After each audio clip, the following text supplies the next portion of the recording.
Bismillahirrahmanirrahim. Bismillahirrahmanirrahim. Alhamdulillah wassalatu wassalamu ala Rasulillah wa ala alihi wa mawalah wa la hawla wa la quwwata illa billah. Uhyikum bi tahiyyatil Islam. Assalamualaikum warahmatullahi wabarakatuh. Kaifa halukum jami'an ayyuhat talabah, talabati. Ya. Bagaimana kabar kalian teman-teman sekalian peserta didik SD Islam Cahaya Ilmu, khususnya anak-anak ustadz di kelas 3, baik 3A maupun kelas 3B. Masih betah di rumah? Masih tetap nurut sama abi dan uminya di rumah? Ya, jangan kemana-mana karena kita masih stay at home, masih diam di rumah aja. Ya, jangan kemana-mana, gunakan dan manfaatkan waktu yang ada di rumah ini untuk melakukan berbagai macam kebaikan, ya, belajar lagi, lebih giat, murojaah, hafalan Al-Quran. Demikian pula yang paling penting adalah terus tertib, terus ikuti perintah dari abi dan umi di rumah.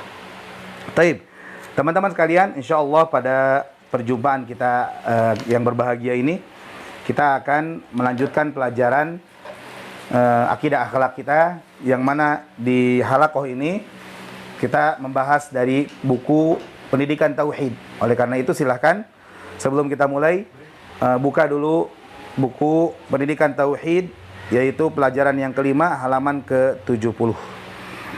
Sudah dibuka semua? Baik, kalau sudah dibuka kita langsung masuk pelajaran kelima, yaitu rukun iman, beriman kepada hari akhir. Teman-teman sekalian, beriman kepada hari akhir itu rukun iman yang keberapa? Iya, betul. Rukun iman yang kelima, bukan yang keenam. Kalau yang keenam itu rukun iman, beriman kepada qada dan qadar, beriman kepada takdir baik dan takdir buruk. Adapun beriman kepada hari akhir itu rukun iman yang kelima. Baik.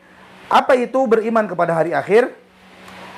Maknanya adalah kita meyakini setiap perkara yang akan terjadi setelah kematian menjemput kita. Setelah kematian menjemput kita, maka ya, semua peristiwa-peristiwa setelah kematian itu adalah termasuk fase hari akhir, fase hari kiamat. Yang mana di dalam Al-Quran, teman-teman sekalian, ada beberapa penyebutan untuk menyebut hari akhir atau hari kiamat ini. Yaitu yang pertama, hari akhir biasa disebut dengan yaumul akhir. Ya. Ingat, dicatat. Yang pertama yaitu yang disebut dengan yaumul akhir. Kemudian yang kedua yaitu yang disebut dengan yaumul qiyamah. Kemudian yang ketiga, nama dari hari akhir ini juga disebut dengan al-qari'ah. Kemudian yang keempat disebut juga al-ghasyiyah. Kemudian yang kelima yang disebut dengan al-waqi'ah. Dan yang keenam disebut juga hari kiamat ini disebut dengan al-haqqah. Apa? Al-haqqah.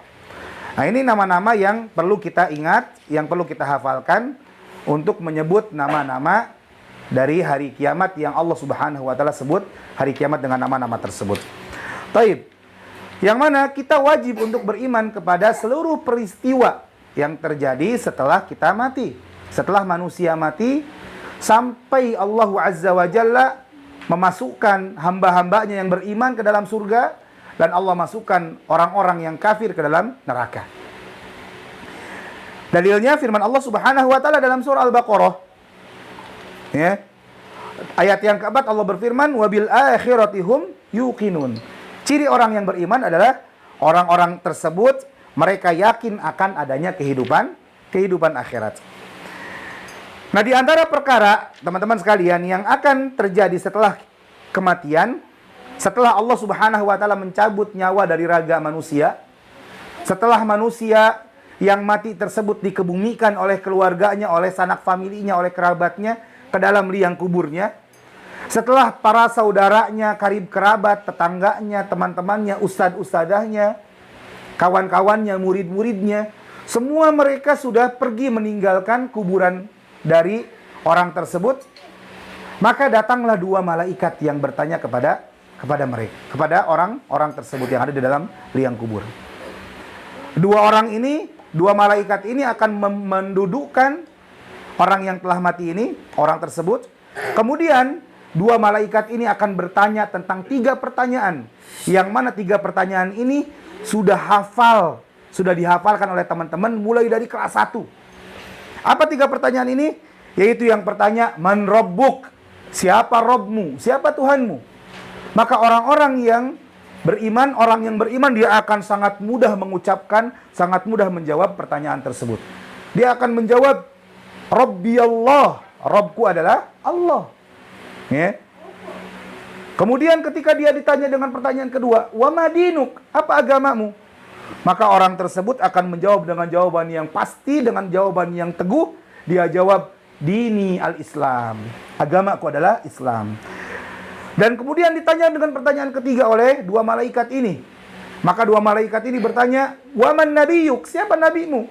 Maka orang tersebut akan menjawab dengan jawaban yang teguh, jawaban yang benar. Dia akan menjawab, Nabiyyi Muhammadun sallallahu alaihi wasallam. Nabiku adalah Muhammad sallallahu alaihi wasallam. 3 pertanyaan teman-teman sekalian yang kalau misalkan Ustaz tanya sekarang ke teman-teman, insya Allah teman-teman akan sangat hafal di luar kepala jawaban dari 3 pertanyaan ini. Namun ternyata orang-orang yang bisa menjawab 3 pertanyaan ini hanyalah mereka orang-orang yang beriman kepada Allah, orang-orang yang bertakwa kepada Allah, orang-orang yang beriman dan beramal soleh. Ya. Sebagaimana Allah Subhanahu wa taala berfirman dalam surah Al-Asr, wal asri, demi masa, innal insana lafi khusrin, sesungguhnya manusia itu benar-benar berada dalam kerugian. Semuanya mengkhawatirkan keadaannya. Setelah kematian, semua manusia akan berada pada saat-saat yang mengkhawatirkan. Apa? Merugi. Illal ladzina amanu, kecuali orang-orang yang beriman. Wa amilus sholihat, dan orang-orang yang beramal soleh. Wa tawasau bil haqqi, dan orang-orang yang berwasiat kepada kebenaran. Wa tawasau bis sabr, dan orang-orang yang berwasiat kesabaran. Inilah orang-orang yang tidak akan rugi baik di dunia maupun di akhirat kelak, termasuk ketika di alam kubur. Maka hendaklah kita senantiasa berdoa kepada Allah Subhanahu wa taala, minta keteguhan lisan kita, minta keteguhan hati kita untuk bisa menjawab 3 pertanyaan tersebut. 3 pertanyaan yang demi Allah, kalau teman-teman ditanya di dunia ini, maka teman-teman akan lulus, bisa menjawab dengan jawaban yang tepat semuanya. Tapi di akhirat kelak, orang yang bisa menjawab hanyalah orang-orang yang beruntung, orang-orang yang Allah teguhkan hatinya. Sebagaimana firman Allah, yuthabbitullahu alladhina amanu bil qawli tsabiti fil hayati dunya wa fil akhirah. Allah teguhkan orang-orang yang beriman dengan kalimat yang teguh, yaitu kalimat la ilaha illallah, yaitu dengan menjawab 3 pertanyaan yang digulirkan, yang ditanyakan oleh 2 malaikat di alam kubur. Ya, dengan jawaban yang teguh, dengan jawaban yang kokoh, dengan jawaban yang benar. Baik di dunia tadi kata Allah maupun di akhirat, itu dimulai dari jawaban ketika ditanya oleh para malaikat. Maka orang-orang yang bisa menjawab dengan jawaban tersebut, dia akan mendapatkan yang namanya apa? Nikmat kubur. Dia akan merasakan nikmat kubur. Dia akan merasakan kenikmatan di alam kuburnya berupa apa? Yang pertama, Allah Subhanahu wa taala akan bukakan satu pintu menuju surga. Sehingga orang yang ada di dalam alam kuburnya, dia akan merasakan wangi surga. Merasakan sepoi-sepoi nikmatnya angin dari surga. Luar biasa teman-teman sekalian. Demikian pula Allah akan lapangkan, Allah akan luaskan kuburannya seluas-luasnya, sejauh mata memandang. Sehingga dia merasakan tempat yang di dunia mungkin hanya sempit karena liang lahat itu sempit, tapi yang dirasakan oleh nyawa di alam barzakh, dirasakan oleh jiwa kita di jiwa orang beriman di alam barzakh, dia merasakan luasnya, lapangnya alam barzakhnya. Demikian pula kenikmatan surga yang lain, Allah Subhanahu wa taala berikan dia tempat tidur dari surga yang empuk, yang enak tempatnya. Demikian pula orang itu akan mendapatkan kenikmatan berupa dia akan ditemani oleh satu sosok manusia yang indah rupawan, wajahnya indah, menggunakan pakaian yang indah, mengeluarkan wangi yang wangi, bau wangi yang harum. Kemudian ketika ditanya oleh penghuni kubur ini, siapa kamu? Betapa indah rupamu, betapa bagus bajumu, betapa wangi badanmu.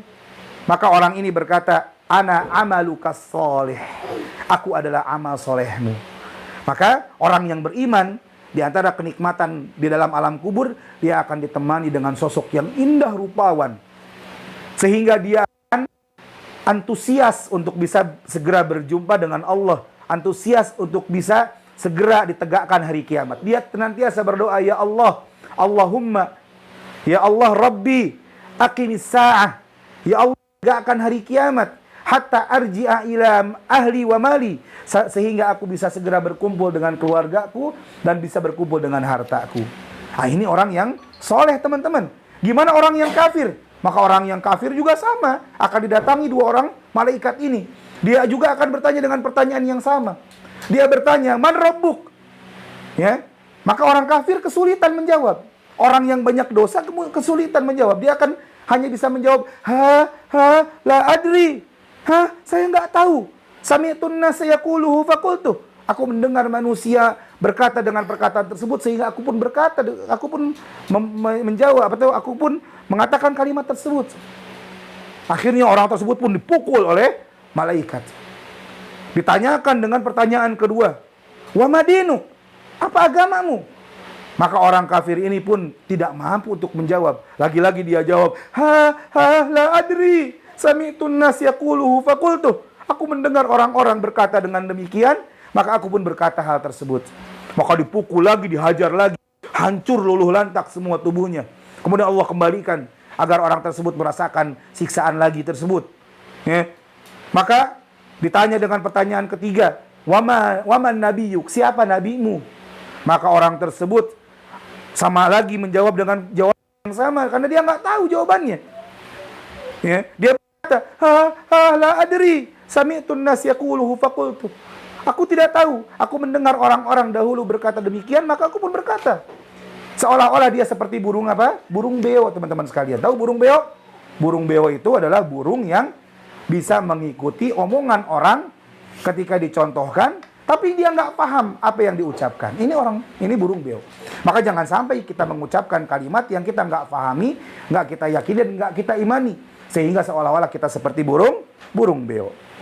Kemudian setelah itu orang yang kafir, orang yang dosa ini akan merasakan siksa kubur, akan merasakan Allah akan sempitkan liang kuburnya sampai seluruh tulang-tulangnya bersatu, sampai seluruh tulang-tulangnya hancur, remuk. Kemudian setelah itu akan datang seorang lelaki, ya, seseorang yang wajahnya buruk rupa, mengerikan, bajunya compang-camping, rusak, bau. Ya. Kemudian dia berkata, siapa kamu? Betapa buruknya kamu ini. Maka orang tersebut berkata, ana amaluka talih, aku amalmu yang buruk.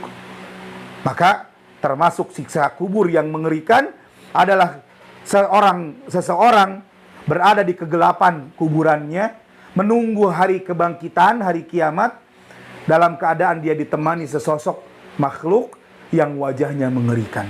Mengerikan bukan, teman-teman sekalian? Sangat mengerikan.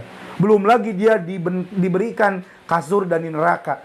Kemudian dibukakan salah satu pintu neraka, maka keluarlah hawa panas dari neraka dan masuklah ke dalam liang kubur orang kafir dan orang berdosa ini, bau dari api dari neraka. Naudzubillah.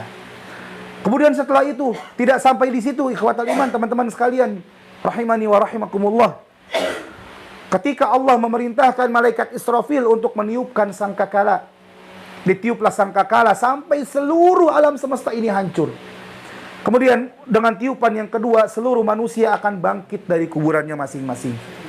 Seluruh manusia akan bangun dari kuburannya masing-masing, dan Allah akan satukan kembali seluruh jasad-jasad manusia yang sebelumnya sudah hancur berantakan. Mereka akan dibangkitkan oleh Allah Subhanahu wa taala dan akan digiring menuju satu tempat yang luas yang disebut padang mahsyar. Disebut apa? Padang mahsyar. Di padang mahsyar ini seluruh manusia dari awal penciptaan Nabi Adam sampai ditegakkannya hari kiamat seluruhnya berkumpul di situ. Guna menunggu satu keadaan, yaitu Allah Subhanahu wa taala akan bagikan buku catatan amalan. Allah Subhanahu wa taala akan timbang amalan dan Allah akan menyelesaikan urusan seluruh makhluk. Allah akan pertanggungjawabkan, mintai pertanggungjawaban seluruh amal yang pernah diperbuat di dunia dahulu. Maka dunia ini teman-teman sekalian bukan akhir segalanya. Dunia ini adalah tempat kita mengumpulkan sebanyak-banyak perbekalan. Maka banyaklah beramal. Jaga sholat 5 waktu. Sempurnakan dengan sholat-sholat sunnah. Jaga zikir pagi petang. Baca Al-Quranul Karim dengan bacaan yang banyak. Murojaah Al-Quran. Hafalkan Al-Quran. Ya, taat kepada abi dan umi. Maka itu salah satu sebab kita bisa diselamatkan oleh Allah Subhanahu wa taala dari mengerikannya hari kiamat. Kemudian di padang mahsyar ini Allah akan dekatkan matahari dengan jarak 1 mil. Dekat sekali. Sampai seluruh manusia akan kepanasan. Seluruh manusia akan berkeringat. Kata Rasulullah SAW, ada orang yang tenggelam dengan keringatnya sampai sebatas mata kakinya. Ada yang sampai selututnya. Ada yang sampai sepinggang. Ada yang sampai sedadanya. Ada yang sampai selehernya. Bahkan ada orang yang tenggelam dengan keringatnya sendiri. Saking panasnya hari tersebut. Karena matahari sangat dekat. Namun ada orang-orang yang diselamatkan oleh Allah Subhanahu wa taala dari panasnya terik tersebut, teman-teman. Ya. Siapa mereka? Yaitu orang-orang yang mendapatkan naungan. Di hari tidak ada naungan kecuali naungan dari Allah. Ada 7 kelompok, teman-teman sekalian. Nah, 7 kelompok ini bisa nanti teman-teman cari bersama abi dan uminya masing-masing. Tapi di antaranya adalah syabun nasya'a fi ibadatillah. Di antara 7 kelompok yang mendapatkan naungan di padang mahsyar adalah para pemuda yang tumbuh berkembang di atas ketaatan dan ibadah kepada Allah. Makanya dari kecil kita dididik untuk beribadah kepada Allah, dari kecil kita dididik untuk taat kepada Allah. Kenapa? Agar kita menjadi orang-orang yang bisa mendapatkan naungan di hari tersebut. Siapa yang ingin mendapatkan naungan di hari tersebut? Semuanya pasti angkat tangan. Ya, semuanya pasti ingin mendapatkan naungan tersebut. Maka minta kepada Allah Subhanahu wa taala. Kemudian di padang mahsyar ini semua kepanasan. Semua merasakan kekhawatiran. Semua sangat takut. Takut jikalau amalannya itu, buku amalannya itu, catatan amalannya itu akan diberikan dari arah belakangnya atau dari arah kirinya. Semuanya khawatir kalau buku catatan amalannya tidak diberikan dari arah kanannya. Allah Subhanahu wa taala berfirman, "Fa amma man utiya kitabahu biyaminih, fayaqulu ha umqra'u kitabiyah." Maka adapun orang yang mendapatkan atau diberikan buku catatan amalannya dari arah kanannya, maka dia berkata, "Ha umqra'u kitabiyah." Ini adalah kitabku, bacalah kitabku ini. Adapun orang-orang yang mendapatkan buku catatan amalannya dari kirinya, Allah gambarkan keadaan mereka, kata Allah, "Wa amma man utiya kitabahu bishimalih, fayaqulu ya laitani lam uta kitabiyah." Adapun orang yang mendapatkan buku catatan amalannya dari arah kirinya, maka dia berkata, "Ya laitani, duhai seandainya, ya duhai celaka aku seandainya lam uta kitabiyah, aku tidak dapat buku ini saja." Mereka menyesal karena mereka tahu ketika mendapatkan buku catatan dari kiri, maka mereka akan mendapatkan keburukan setelahnya. Catatan amalannya itu adalah diisi dengan keburukan. Apalagi orang-orang yang mendapatkan catatan dari arah belakangnya. Allah gambarkan dalam surah Al-Insyiqaq yang kalian hafal. Wa amma man utiya kitabahu wara'a dhahri. Dan adapun orang yang mendapatkan kitabnya dari arah belakangnya. Ya, wa amma man utiya kitabahu wara'a dhahri fasawfa yad'u thubura wa yasla sa'ira. Maka dia akan menyeru, dia akan berteriak, "Duhai celaka, kecelakaan yang akan didapatkan." Wa yasla sa'ira, dan dia akan merasakan dibakar oleh api neraka yang membara, naudzubillah. Maka hari kiamat adalah hari yang mengerikan, teman-teman sekalian. Hari kiamat adalah hari yang diliputi, diisi oleh kengerian-kengerian dan ketakutan-ketakutan. Maka ketika kita sudah tahu bahwasanya hari kiamat adalah hari yang sangat mengerikan, gunakanlah kesempatan di dunia ini untuk banyak beramal, untuk banyak mengumpulkan perbekalan. Seperti kita mau pergi. Kita misalkan mau pergi ke Samarinda. Maka gak mungkin kita pergi dalam keadaan pakai baju untuk main, tidak. Pasti menggunakan pakaian yang bagus. Apalagi kalau misalkan mau pergi berhari-hari, pasti membawa baju ganti, perbekalan, bawa uang, bawa makanan untuk perjalanan dan sebagainya. Ini perjalanan di dunia. Apalagi nanti kelak perjalanan di akhirat. Maka butuh namanya perbekalan. Di mana kita bisa mengumpulkan perbekalan? Hanya di dunia ini, teman-teman sekalian. Kemudian setelah itu, Allah Subhanahu wa Ta'ala akan menimbang. Allah akan menimbang amalan kebaikan di satu timbangan, dan Allah akan menimbang amalan keburukan di satu timbangan yang lain. Allah berfirman, "Fa amma man thaqulat mawazinuh, ya, fahuwa fi 'ishatir radiyah." Maka barang siapa yang berat amalan timbangan kebaikannya, maka dia akan berada dalam kehidupan yang memuaskan. Wa amma man khaffat mawazinuh, fa ummuhu hawiyah.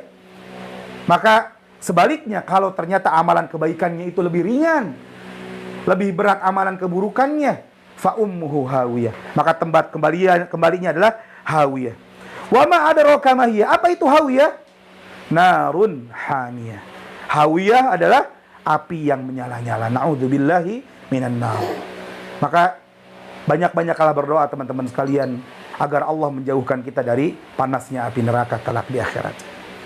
Kemudian setelah itu teman-teman sekalian, sebelum seseorang masuk ke dalam surga, maka rintangan selanjutnya, fase selanjutnya adalah dia akan mendapati ada sebuah jembatan as-sirat yang dibentangkan di atas neraka jahanam. Yang mana orang-orang yang selamat, mereka lah orang-orang yang berhak untuk masuk ke dalam surga. Ada orang yang berlari sekencang kilat di atas sirat ini dan dia selamat masuk ke dalam surga. Ada orang yang berjalan sangat pelan. Bahkan ada orang yang berjalan sambil merangkak. Ada orang yang selamat melewati sirat dan dia masuk ke dalam surga Allah. Namun ada juga orang yang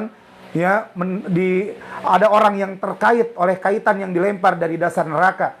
Ada orang yang tergelincir masuk ke dalam neraka jahanam karena as-sirat ini dibentangkan di atas neraka jahanam. Maka kita berdoa kepada Allah teman-teman sekalian agar Allah Subhanahu wa Ta'ala meneguhkan langkah kita, menguatkan hati kita, menguatkan kaki kita agar kita bisa berjalan di atas sirat dan kita termasuk orang-orang yang selamat dan masuk ke dalam surga Allah Azza wa Jalla. Maka setelah itulah manusia yang berhak masuk ke dalam surga dari kalangan orang-orang beriman, mereka akan masuk ke dalam surga Allah, menikmati seluruh kenikmatan yang kata Nabi SAW, mala ainun ra'at, kenikmatan yang tidak pernah terlihat oleh mata, wala udhunun sami'at, dan kenikmatan yang tidak pernah terdengar oleh telinga, wala khatara fi qalbil bashar, bahkan kenikmatan yang tidak pernah terbertik dalam dada-dada dalam hati-hati manusia. Ini kenikmatan dalam surga, kenikmatan yang tidak pernah terbayangkan, ya, tidak pernah terbayangkan betapa nikmatnya surga Allah Azza wa Jalla. Dan ada orang-orang yang berhak masuk ke dalam neraka dari kalangan orang-orang kafir, maka mereka lah orang-orang yang akan dibakar oleh Allah Subhanahu wa Ta'ala dalam api yang menyala-nyala. Api neraka yang bahan bakarnya adalah manusia dan batu. Maka teman-teman sekalian rahimani wa rahimakumullah, kita berdoa kepada Allah Subhanahu wa Ta'ala agar kita termasuk ke dalam golongan orang-orang yang masuk ke dalam surga Allah Subhanahu wa Ta'ala. Bahkan kita minta kepada Allah agar Allah memudahkan hisab kita, memudahkan perhitungan kita sehingga kita bisa masuk ke dalam surga Allah dengan sangat mudah sekali. Dan itu sangat bisa diberikan oleh Allah Subhanahu wa Ta'ala bagi hamba-hamba yang Allah cintai saja. Ini mungkin teman-teman sekalian apa yang bisa Ustaz sampaikan di pelajaran 5 ini. Mudah-mudahan pelajaran apa yang Ustaz sampaikan, pelajaran yang Ustaz sampaikan itu bisa bermanfaat bagi kita semua. Dan teman-teman sekalian bisa lanjut mempelajari bab yang kelima ini, pelajaran yang kelima ini melalui latihan-latihan, ya, dengan bimbingan orang tua kalian, abi dan umi kalian, yang mana insya Allah Ustaz akan mengadakan kuis, yang mana kuis ini melalui online, melalui daring, dan insya Allah akan Ustaz sampaikan di postingan selanjutnya. Insya Allah kuis ini akan menjadi salah satu penilaian untuk pelajaran, khususnya pelajaran kelima dari pendidikan tauhid ini. Ini mungkin teman-teman sekalian apa yang Ustaz bisa sampaikan. Kita berdoa kepada Allah Subhanahu wa Ta'ala agar Allah Subhanahu wa Ta'ala segera mengangkat wabah penyakit yang melanda dunia ini, khususnya melanda negara ini, khususnya melanda Balikpapan ini.